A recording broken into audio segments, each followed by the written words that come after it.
কেউ ত্যায্য পুত্র, কেউ বিস্ফোরক অভিযোগ তুলে স্বেচ্ছায় ছাড়লেন পরিবার। বিহারের ভোটের পর থেকে তুমুল ডামাডোল চলছে লালু প্রসাদ যাদবের পরিবারে। খারাপ সময়েই এক হওয়ার বদলে একে একে যেন খসে পড়ছে সব তারা।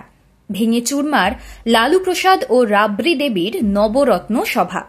সেই 60-এর দশক থেকে বিহার তথা ভারতীয় রাজনীতিতে প্রবল প্রাসঙ্গিক লালু সব অঙ্ক উল্টে দিয়ে ক্ষমতার কেন্দ্রে উঠে এসেছেন।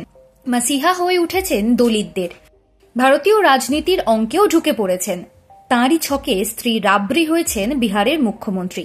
সেই লালুকে এখন বিধানসভা নির্বাচনে হারের থেকেও বেশি চেপে ধরেছে পরিবার ভেঙে যাওয়ার আতঙ্ক। কিছুদিন আগেই তেজপ্রতাপ যাদবকে দল ও পরিবার থেকে বহিষ্কার করেছেন লালু। এবার তাঁর বড় মেয়ে রোহিণী আচার্য বাড়ি ছেড়েছেন। এখানেই শেষ নয়, দিদি পাটনার বাড়ি থেকে চলে যাওয়ার পর আরও 3 কন্যা রাজলক্ষ্মী, রাগিনী এবং চন্দাও বাড়ি ছেড়েছেন। একদিকে বিহারের মুখ্যমন্ত্রী পদে শপথ নেবেন নীতিশ কুমার, তা নিয়ে যেমন চর্চা, তার থেকে বেশ আলোচনা যাদব পরিবার নিয়ে।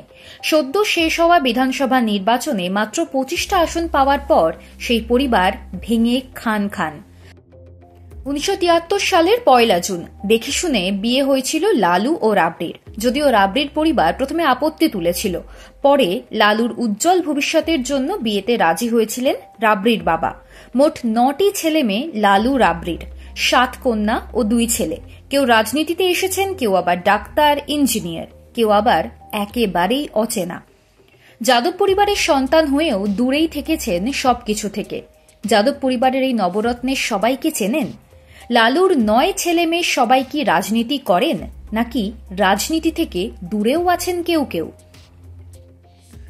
বড় মেয়ে মিসা ভারতী, 1976 সালে জন্ম। দেশে তখন জরুরি অবস্থা। লালু তখন মিসা অ্যাক্টে জেলে, তাই প্রথম সন্তানের নাম রেখেছিলেন মিসা।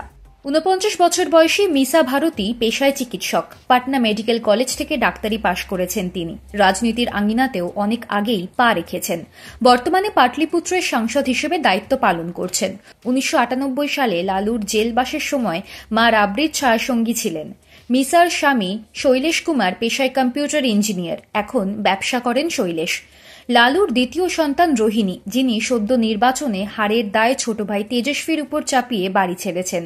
স্বামী সমরেশ সিং পেশায় সফটওয়্যার ইঞ্জিনিয়ার। তার সঙ্গে সিঙ্গাপুরে থাকেন রোহিণী। 2022 সালে এই রোহিণী খবরে এসেছিলেন বাবাকে কিডনি দিয়ে। শরণ থেকে লোকসভা নির্বাচনে দাঁড়ালেও জিততে পারেননি 46 বছরের রোহিণী। লালু এবং রাবড়ির তৃতীয় সন্তান চন্দা সিং। পাইলট বিক্রম সিংকে বিয়ে করেন চন্দা। 2 সন্তান রয়েছে তাঁদের। যাদব পরিবারের মেয়ে হয়েও চন্দা বেশিরভাগ সময় চর্চার আড়ালেই থাকেন এবং সাধারণ জীবনযাপন করেন। রাজনীতিতে তিনি আসেননি। চন্দ্রাকে দেখা যায় নানান পারিবারিক অনুষ্ঠানে। লালু রাবড়ির চতুর্থ কন্যার নাম রাগিনী যাদব। তিনি পড়াশোনা করেছেন ইঞ্জিনিয়ারিং নিয়ে, তবে মুখ্যমন্ত্রী কোটায় রাঁচির বিড়লা ইনস্টিটিউট অফ টেকনোলজিতে ভর্তি হয়েছিলেন, কিন্তু পড়াশোনা শেষ করেননি। সমাজবাদী পার্টির নেতা রাহুল যাদবকে বিয়ে করেন তিনি। রাহুল এবং রাগিনীর 2 পুত্র। চন্দার মতো রাগিনীও রাজনীতি থেকে দূরেই থাকেন। লালুর 5ম সন্তান ও কন্যা, নাম হেমা যাদব। জানা যায় হেমাও বিটেক ডিগ্রিধারী। বিয়ে করেছেন তেজ যাদবকে। তিনিও রাজনীতির সঙ্গে সক্রিয়ভাবে যুক্ত নন। চর্চার আড়ালে থাকতে পছন্দ করেন হেমা। হেমারও 2 সন্তান বলে জানা গিয়েছে। লালুর 6ষ্ঠ কন্যা অনুষ্কা রাও পেশায় ইন্টেরিয়ার ডিজাইনার, তবে পড়াশোনা করেছেন আইন নিয়ে। হরিয়ানার প্রাক্তন কংগ্রেস বিধায়ক চিরঞ্জীব রাওকে বিয়ে করেছেন অনুষ্কা। চিরঞ্জীবের বাবা অজয় সিং হরিয়ানার একসময় প্রভাবশালী কংগ্রেস নেতা। জন্মসূত্র হোক আর বৈবাহিক সূত্র, রাজনীতির নিবিড় যোগ থাকলেও অনুষ্কাও কখনো রাজনীতিতে জড়াননি। লালু এবং রাবড়ির কনিষ্ঠ কন্যার নাম রাজলক্ষ্মী। রাজলক্ষ্মীও ইঞ্জিনিয়ারিং স্নাতক। সমাজবাদী পার্টির বিধায়ক তথা উত্তরপ্রদেশের প্রাক্তন সাংসদ তেজ প্রতাপ সিং যাদবকে 2015 সালে বিয়ে করেন তিনি। দম্পতির 2 সন্তান। তেজপ্রতাপ যাদব লালুর বড় ছেলে তথা 8ম সন্তান। অতীতে বাবার দল আরজেডির হয়ে একাধিক দায়িত্ব পালন করেছেন তিনি। বিহারের মন্ত্রী হিসেবেও দায়িত্ব পালন করেছেন। 12 পর্যন্ত পড়াশোনা করেছেন তেজু। 2015 সালে রাজনীতির আঙিনায় পা।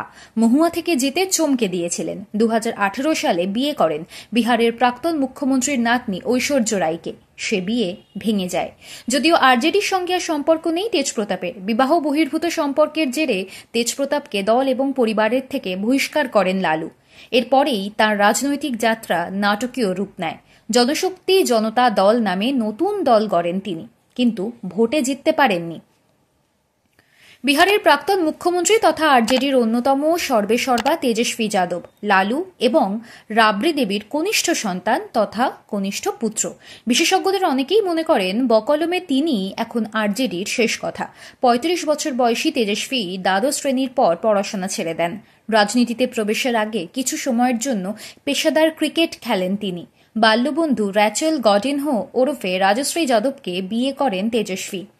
সদ্য শেষ হওয়া বিহারের বিধানসভা নির্বাচনে তেজস্বী ছিলেন মহাগঠবন্ধনের মুখ্যমন্ত্রী মুখ, কিন্তু আরজেডি মাত্র 25টা সিট জিতেছে। ফলে বিহারের মানুষ তেজস্বীকে গ্রহণই করেননি।